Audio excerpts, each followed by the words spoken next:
Okay, everybody, today on the Charlie Kirk Show, UFO of God, a man who claims that he went to a UFO that was sent from above. Email us as always, freedom@charliekirk.com. We recap parts of our RFK interview. If you haven't listened to it, make sure you do that and text it to your friends. I think it's very instructive and important. And we talk about no labels and how third-party candidates could determine the 2024 election. Email us as always, freedom@charliekirk.com. Subscribe to our podcast. Open up your podcast application and type in Charlie Kirk Show and get your friends to do the same. Become a member today, everybody, at charliekirk.com and click on the members tab. When you become an exclusive member, you can listen to our interviews before that they are posted in real time. You can listen to all of our conversations without advertisers. We have Steve Bannon up there, Jonathan Isaac, Vivek Ramaswamy, Tucker Carlson, Ben Carson. So go to charliekirk.com and click on the members tab. It's a great way to support us and to get behind what we are doing. That is charliekirk.com and click on the members tab. We provide exclusive content beyond our daily show that defends freedom and fights for our values. And get on to the know what's really happening in our country. It helps us out significantly. It's affordable for all income levels. charliekirk.com Insider or Insider Plus. We're going to be growing it as a community. You guys can comment and communicate with me directly. charliekirk.com. It's going to be amazing. We're really trying to scale this up heading into 2024. Email us, freedom@charliekirk.com, and subscribe to our podcast. Open up your podcast application and type in Charlie Kirk Show. That is Charlie Kirk Show. And get involved with Turning Point USA at tpusa.com for a gift of any amount at tpusa.com. You guys can get the college scam. That's tpusa.com. Buckle up, everybody. Here we go. Charlie, what you've done is incredible here. Maybe Charlie Kirk is on the college campus. I want you to know we are lucky to have Charlie Kirk. Charlie Kirk's running the White House, folks. I want to thank Charlie. He's an incredible guy. His spirit, his love of this country. He's done an amazing job building one of the most powerful youth organizations ever created, Turning Point USA. We will not embrace the ideas that have destroyed countries, destroyed lives, and we are going to fight for freedom on campuses across the country. That's why we are here. Brought to you by the loan experts I trust, Andrew and Todd at Sierra Pacific Mortgage at andrewandtodd.com. There's a lot of alien chatter right now. And joining us now is Chris Bledsoe, author of the book UFO of God, The Extraordinary True Story of Chris Bledsoe. Chris, thank you so much for taking the time. I cannot possibly introduce your story as well as you can. So tell us your extraordinary story. Well, glad to be on here, Charlie. Thank you for having me. And it would take a while to tell the whole thing because it's ongoing. But basically, it started in 2007 with a fishing trip with my son and 3 other guys, and turned out to be 4 hours of missing time and a whole lot more. And but yeah, it's all in the book. This complete story. In 2007, January the 8th. I had just come through. I was a home builder, building 100 homes a year. And the 911 Desert Storm thing wrecked our economy and caught me off guard with too many houses on the market. And I was pretty much down on my luck. And at the bottom, I was really having a hard time. Lost my home. Had 4 children at the time that were little, and having to struggle to even get them school lunches. And so I was out crying out to the heavens, help me. And suddenly these 3 large balls of fire, they look like the setting sun, that color when you can look at it and it doesn't hurt your eyes. And I walked up on them, and next thing I know, I was hiding, scared to death at what I was seeing.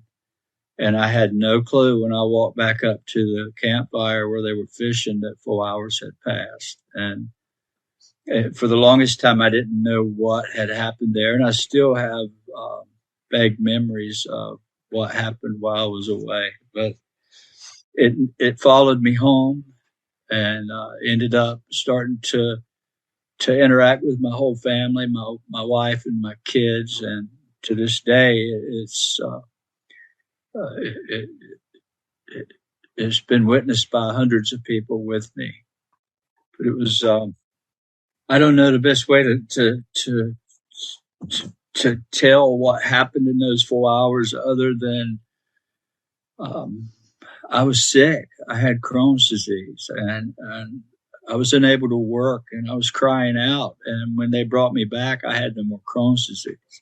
It went away. But that started a whole lot of trouble because I'm born and raised in the Bible Belt. And I came home talking about, not being sick anymore. And then the whole community basically started telling me I was playing with the devil. And it's just been it's one more struggle from the very beginning of this thing. But it was a blessing to me. The whole thing was a blessing, but it turned out to be really hard on my children, my wife, and my family.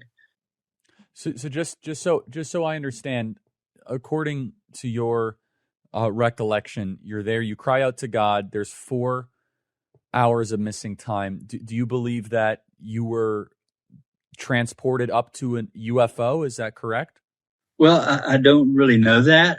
What I do know is what I saw were balls of fire. I really never saw a mechanical machine. It was just 3 large balls of fire. Actually, more than that. There were 3 that landed across the river in front of the whole group, and then 3 up at the road where I was missing time. But I think the balls of light took me. I really don't know. I know they looked for me for hours and couldn't find me. And we were down in the middle of nowhere, so there was nowhere for me to go. And but yeah, they definitely took me somewhere. And so why do you think that these are aliens or whatever filler term and not spirits? What do you speculate them to be? Because you say then your Crohn's was solved. Is that right? It was healed afterwards. Is that Yeah, okay? Absolutely. Well, to give context, I've struggled with this for 17 years now. What is it that took me? All I can go back to is I was praying. I was calling on God or whoever's up there. I was desperate. I had just come through a near-death experience, and I was unable to work, 45 years old with 4 children and sick, really sick. And I was crying out to something, whoever's up there, to hear me. I was raised in a church. And so when it came, it took me and brought me back. It left me not knowing anything. I had no clue what happened other than my Crohn's was gone. And we saw these things. Everybody saw them. The whole group did. And we still do to this day. In fact, we study them with government officials, with military people, scientists, and so on. So after years of receiving mixed responses from people, you had another encounter on Easter of 2012. Tell us about it. Yeah, that was the turning point, the change in the direction of where we were heading. For the first 5 years, it was pretty much a curse because when I would talk about it, well, the whole community just came down on me, and there were people trying to take my children away. They thought I was crazy. They were bringing holy water to the house and sprinkling me and my property and my children. And I'm crying. I'm saying, look, I was praying to God. I wasn't praying to the devil. And I don't get it. I don't understand. So it turned into be a laughing stock at school for my children. They were coming home and crying. And so I got upset and decided that I'd never talk about it again. And when I did, the next experience was this. All I can tell you, it was just the most beautiful lady I have ever seen. she came, and she came in the middle of the night, and she told me, she said, this is your burden. You have to tell this. And if you will, I'll help you. I'll bless you and let you film us and let you share our presence with the world. And so help me. From that point forward, I started being able to share with others. And I have done so with the highest authorities, from CIA to DIA to U.S. The Department of Defense to scientists from different colleges and universities. And it all happened after this beautiful lady came. And believe me, I was born and raised a Baptist, right? I had no idea who some spiritual female would be. But I don't see them as aliens, Charlie. I don't see it that way. I see them as spirits, basically. It was a spiritual experience for me then, and it still is to this day. But what I can't put my thumb on it yet to tell you what it is we're dealing with. It's just going to take a lot more study. But I know how it reacts to me. I know what I say to make it come.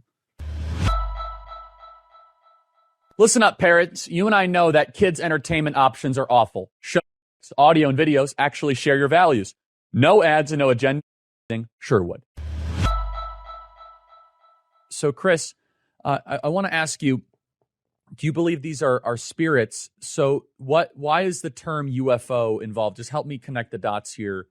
Unidentified flying object, spiritual interactions, because you obviously would not be the first person that I've ever met that has claimed to have interactions with angels or demons or an invisible dimension, but you're now connecting it with a UFO. Help me understand that. Well, when there's a reason I did that. I've studied this thing for the last 17 years with some of the best scholars out there, and going through the whole thing of what happened to me and still happening and the way it reacts. It's not I have seen mechanical machines. I have seen those. And it appears that these orbs can morph into those. They can do either one.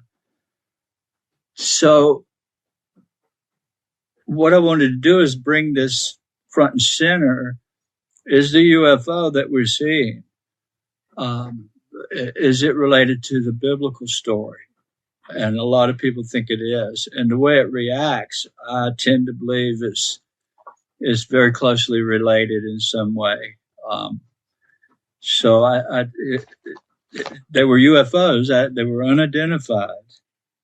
And they took me and they brought me back. And I was calling out to God for help.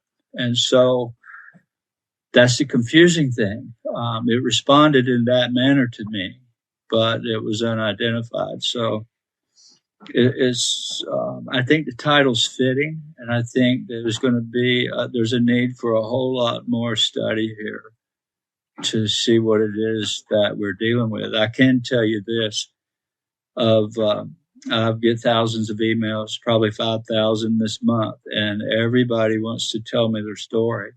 And the majority of the people that write me tell me, 99% tell me that when they started seeing lights in the sky, it was because of a trauma, a loved one passing away, mother, dad, child, and a whole lot more. So somehow or another is tied, Charlie, and I think it's going to take a lot more work to find out.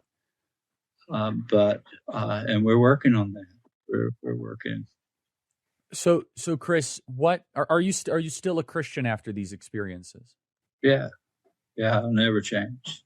So in fact, I'm stronger than I ever was. So then you believe that you are able to come in contact with angels? Is that your working hypothesis? That's my thoughts. Yes. That's what I believe. But I'm not 100% sure. But I can tell you, in 17 years of dealing with this, it's not tried to harm me. has been blessings, and I've seen a lot of people healed from this. Blessings come from it, and it's in the book. There's stories about people in Washington that had blessings from this, people with cancers that disappeared. Why? I don't know. I have no clue. Do you believe that these were messengers? Because that is the word for angel in the Bible means messenger. Yes, I really believe. I believe that. What is the main? Can you said you can summon them at any time? Is that correct? Well, I don't like to use that word summon because that sounds dark. But simply what I do, I walk out and usually it's connected somehow or another to where I don't have to do much but go outside. When I walk out, they see me and here they come. If they don't, I'll say a little prayer, just like I did on the river, and they respond to that in that manner. So what has been their main message to you? I think the world's in trouble, Charlie. I think we're at a crossroads and we've got to wake up. And that's the main message I'm getting here, that it's time that we all come together and quit fighting over what we perceive that we know when we really don't know what we think we know. And it's, I think we're at the crossroads of a new world and a new knowledge. And I think they're going to help bring that about. Chris Bledsoe, check out his website, UFO of God. That's ufoofgod.com. Chris, we'll have you on again. Thank you so much.